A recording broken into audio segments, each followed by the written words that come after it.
आदिवासी समाज के क्रांतिकारी नायक और समाज सुधारक बिरसा मुंडा।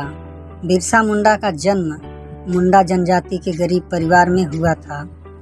पिता सुगना मुंडा और माता करमी मुंडा के सुपुत्र रूप में 15 नवंबर 1875 को झारखंड के खूंटी जिले के उलीहातू गांव में हुआ था। भारत के इतिहास में बिरसा मुंडा एक ऐसे आदिवासी नायक हैं जिन्होंने झारखंड में अपने क्रांतिकारी विचारों से 19वीं शताब्दी के उत्तरार्ध में आदिवासी समाज की दिशा बदल कर नवीन सामाजिक और राजनीतिक युग का सूत्रपात किया। अंग्रेजों द्वारा थोपे गए काले कानूनों को चुनौती देकर बर्बर ब्रिटिश साम्राज्य को संशय में डाल दिया।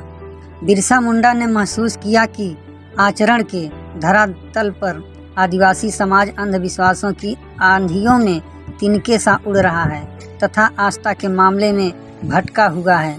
यह भी अनुभव किया कि सामाजिक कुरीतियों के कोहरे ने आदिवासी समाज को ज्ञान के प्रकाश से वंचित कर दिया है। बिरसा जानते थे कि आदिवासी समाज में शिक्षा का अभाव है, गरीबी है, अंधविश्वास है, बलि प्रभा पर भरोसा है, हड्डियां कमजोरी हैं, मांस मछली पसंद करते हैं, समाज बंटा है, लोगों के झांसे में आ जाते हैं, धर्म के बिंदु पर आदिवासी कभी मिशनरियों के प्रलोभन में आ जाते हैं तो कभी ढकोसलों को ही ईश्वर मान लेते हैं। इन समस्याओं के समाधान के बिना आदिवासी समाज का भला नहीं हो सकता। इसलिए उन्होंने एक बेहतर नायक और समाज सुधारक की भूमिका अदा की। अंग्रेजों और शोषकों के खिलाफ संघर्ष भी जारी रखा। उन्हें पता था कि बिना धर्म के सबको साथ लेकर चलना आसान नहीं होगा। इसलिए बिरसा ने सभी धर्मों की अच्छाइयों से कुछ न कुछ निकाला और अपने अनुयायियों को उसका पालन करने के लिए प्रेरित किया। भारतीय जमींदारों और जागीरदारों तथा ब्रिटिश शासकों के शोषण की भट्टी में आदिवासी समाज झुलस रहा था। 1 अक्टूबर 1894 को नौजवान नेता के रूप में सभी मुंडाओं को एकत्र कर बिरसा ने अंग्रेजों से लगान माफी के लिए आंदोलन चलाया। 1895 में उन्हें गिरफ्तार कर लिया गया और हजारीबाग केंद्रीय कारागार में 2 साल के कारावास की सजा दी गई। लेकिन बिरसा और उनके शिष्यों ने क्षेत्र की अकाल पीड़ित जनता की सहायता करने की ठान रखी थी। उन्हें उस इलाके के लोगों द्वारा धरती बाबा के नाम से पुकारा और पूजा जाता था। उनके प्रभाव की वृद्धि के बाद पूरे इलाके के मुंडाओं में संगठित होने की चेतना जागी। 1897 से 1900 के बीच मुंडाओं और अंग्रेज सिपाहियों के बीच युद्ध होते रहे और बिरसा और उनके चाहने वाले लोगों ने अंग्रेजों की नाक में दम कर रखा था। अगस्त 1897 में बिरसा और उनके 400 सिपाहियों ने तीर कमान से लैस होकर खूंटी थाने पर धावा बोला। 1898 में तांगा नदी के किनारे मुंडाओं की भिड़ंत अंग्रेज सेनाओं से हुई, जिसमें पहले तो अंग्रेजी सेना हार गई, लेकिन बाद में इसके बदले उस इलाके के बहुत से आदिवासी नेताओं की गिरफ्तारियां हुई। बिरसा मुंडा ने आदिवासियों को शोषण की नाटकीय यातना से मुक्ति दिलाने के लिए उन्हें 3 स्तरों पर संगठित करना आवश्यक समझा। पहला तो सामाजिक स्तर पर, ताकि आदिवासी समाज अंधविश्वासों और ढकोसलों के चंगुल से छूटकर पाखंड के पिंजरे से बाहर आ सके। इसके लिए उन्होंने आदिवासियों को स्वच्छता का संस्कार सिखाया, शिक्षा का महत्व समझाया, सहयोग और सरकार का रास्ता दिखाया।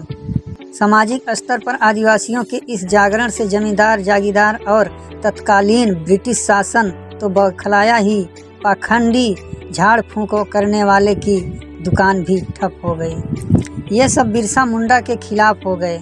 उन्होंने बिरसा को साजिश रचकर फंसाने की काली करतूतें प्रारंभ की। यह तो था सामाजिक स्तर पर बिरसा का प्रभाव। दूसरा था आर्थिक स्तर पर सुधार, ताकि आदिवासी समाज को जमींदारों और जागीरदारों को आर्थिक शोषण से मुक्त किया जा सके। बिरसा मुंडा ने जब सामाजिक स्तर पर आदिवासी समाज में चेतना पैदा कर दी तो आर्थिक स्तर पर सारे आदिवासी शोषण के विरुद्ध स्वयं ही संगठित होने लगे। बिरसा मुंडा ने उनके नेतृत्व की कमान संभाली। आदिवासियों ने बेगारी प्रथा के विरुद्ध जबरदस्त आंदोलन किया। परिणाम स्वरूप जमींदारों और जागीरदारों के घरों तथा खेतों और वन की भूमि पर कार्य रुक गया।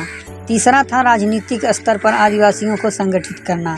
चूँकि उन्होंने सामाजिक और आर्थिक स्तर पर आदिवासियों में चेतना की चिंगारी सुलगा दी थी, अतः राजनीतिक स्तर पर इसे आग बनने में देर नहीं लगी। आदिवासी अपने राजनीतिक अधिकारों के प्रति सजग हुए। जनवरी 1900 डोमबाड़ी पहाड़ी पर एक और संघर्ष हुआ था जिसमें बहुत से औरतें और बच्चे मारे गए थे। उस जगह बिरसा अपनी जनसभा को संबोधित कर रहे थे। बाद में बिरसा के कुछ शिष्यों की गिरफ्तारियां भी हुई।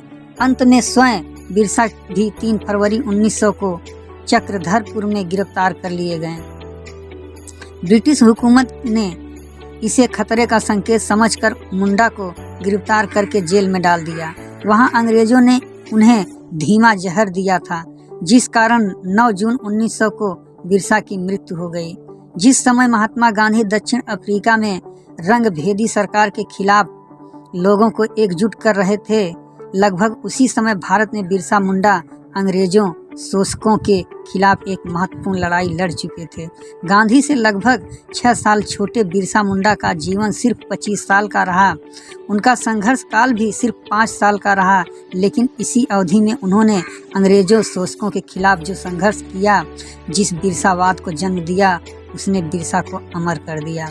आज झारखंड की जो स्थिति है, आदिवासियों की जो स्थिति है, आदिवासी समाज की समस्याएं हैं, उसे बिरसा ने 100-125 साल पहले ही भांप लिया था।